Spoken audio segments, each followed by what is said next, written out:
Hello friends, अस्सलाम वालेकुम and welcome to reality stories. दोस्तों, आज से तकरीबन 120 साल पहले इराक में कहत आया हुआ था। इराक में इस वक्त सल्तनत उस्मानिया की हुकूमत होती थी। उस दौर में इस जगह जो करेंसी चलती थी उसे लिरा कहते थे।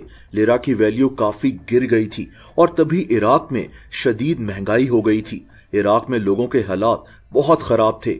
लोगों के पास खाने को कुछ नहीं होता था। कई लोग तो ऐसे थे जो गली में फिरने वाले जानवरों को खाने पर मजबूर हो गए थे, जैसा कि कुत्ते और बिल्लियां। आप इमेजिन करें कि उस जगह उस वक्त हालात कैसे होंगे। दोस्तों, इराक के शहर मोसुल में इस वक्त दो मियाँ बीवी रहते थे। आदमी का नाम अबूद था और इसकी बीवी का नाम खजावा था। इन लोगों के मुतालिक इतनी इंफॉर्मेशन तो अवेलेबल नहीं है, लेकिन इतना जरूर पता है कि अबूद एक कुक था। ये किसी रेस्टोरेंट में काम करता था, लेकिन कहत की वजह से इसकी नौकरी भी जा चुकी थी। इसकी बीवी खजावा एक टूर गाइड थी। कोई टूरिस्ट अगर इनके शहर में आता तो खजावा उसको शहर की सैर करवाती, लेकिन हालात खराब होने की वजह से इसके पास भी कोई काम नहीं था। इन दोनों का एक बेटा भी था। बहरहाल दोस्तों, जैसा कि मैंने आपको बताया कि हालात इतने खराब थे कि कई लोग कुत्ते और बिल्लियां तक खा रहे थे। अबूद और खजावा भी इन्हीं लोगों में से थे, लेकिन आहिस्ता आहिस्ता ये मियाँ बीवी कुछ और ही प्लान करने लगे। ये एक ऐसी कहानी है जो इराक की तारीख में कभी भुलाई नहीं जा सकती। दोस्तों, इन दोनों मियाँ बीवी ने अब इंसानों को खाने का प्लान बना लिया था। ये आदमखोर बनने जा रहे थे। हुआ यूं कि एक दफा इनके घर इनके पड़ोस से एक औरत मिलने आई। ये औरत अपने घर पर अकेली रहती थी। ये औरत सोच भी नहीं सकती थी कि इसके साथ क्या होने वाला है। ये खजावा की बहुत अच्छी दोस्त थी। ये अक्सर एक दूसरे के घर आते जाते थे। बहरहाल दोस्तों, ये औरत एक कुर्सी पर बैठी हुई थी जब अचानक पीछे से अबूद आया और इसने एक रस्सी से इसकी गर्दन दबाकर इसको मार डाला। इन मियाँ बीवी ने पहले ही प्लान बना लिया था कि ये इस औरत को मार देंगे और मारकर इसको खा जाएंगे। इनको अपने बेटे का भी एहसास नहीं था कि वो इनको ये सब करते हुए देख रहा था। इन दोनों मियाँ बीवी ने इस औरत को खाना शुरू किया, लेकिन अगले ही दिन इनकी तबीयत शदीद खराब हो गई।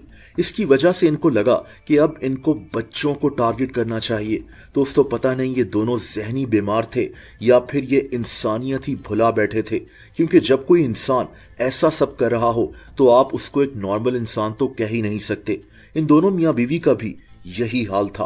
बहरहाल इन दोनों का प्लान था कि ये अपने बेटे को बाहर भेजेंगे और इनका बेटा जो दूसरे बच्चों के साथ खेलता था वो उन बच्चों को अपने घर लेकर आ जाएगा।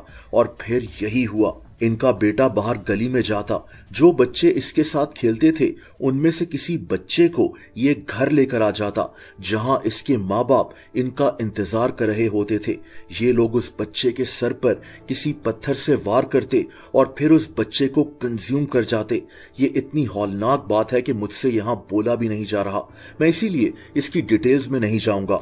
खैर, ये मियाँ बीवी इन बच्चों को मारकर खा जाते और इनकी बाकियात को अपने घर के पीछे बने एक कुएं में फेंक दिया करते थे। दोस्तों, अगले कई महीनों तक ये मियाँ बीवी यही भयानक काम करते रहे। ये कई दर्जनों बच्चों को मारकर खा चुके थे।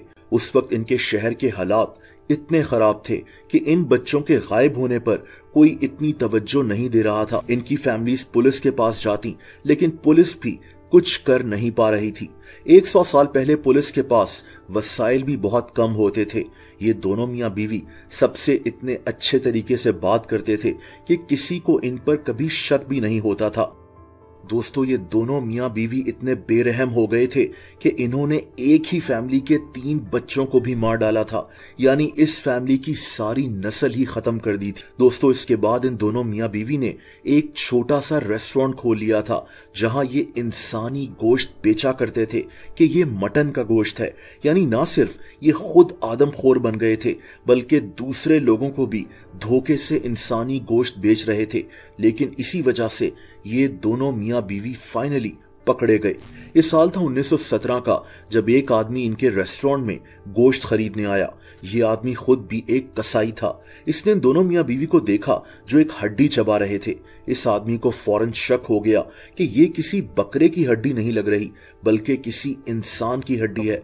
दोस्तों, इसने पुलिस को इत्तला कर दी और पुलिस ने इन मियां बीवी के रेस्टोरेंट पर छापा मार दिया। बहुत जल्द ये दोनों मियां बीवी अपने सारे भयानक जुर्म मान चुके थे। ये कहानी इतनी भयानक थी कि इराक के अखबार, मैगजीन्स, हर जगह ये कहानी छपना शुरू हो गई थी। इराक के लोग शदीद खौफ और शौक में चले गए थे। दोस्तों, इन दोनों मियां बीवी पर केस चला और अबूद और खजावा को सजाए मौत सुना दी गई। जिस दिन इनको फांसी दी जानी थी उस दिन सुबह इनको 2 गधों पर बिठाया गया। मौसुल शहर में एक जगह होती है बाबल टॉप स्क्वायर। इन दोनों को यहां इसी तरह लाया गया था। इस स्क्वायर में लोगों की भीड़ जमा थी। ये लोग इनको कर्स कर रहे थे, इनकी तरफ पत्थर फेंक रहे थे। कहते हैं कि अबूद को अपने किए पर कोई पछतावा नहीं था और ये लोगों को उल्टा कर्स कर रहा था। लेकिन इसकी बीवी खजावा रो रही थी और लोगों से माफी मांग रही थी।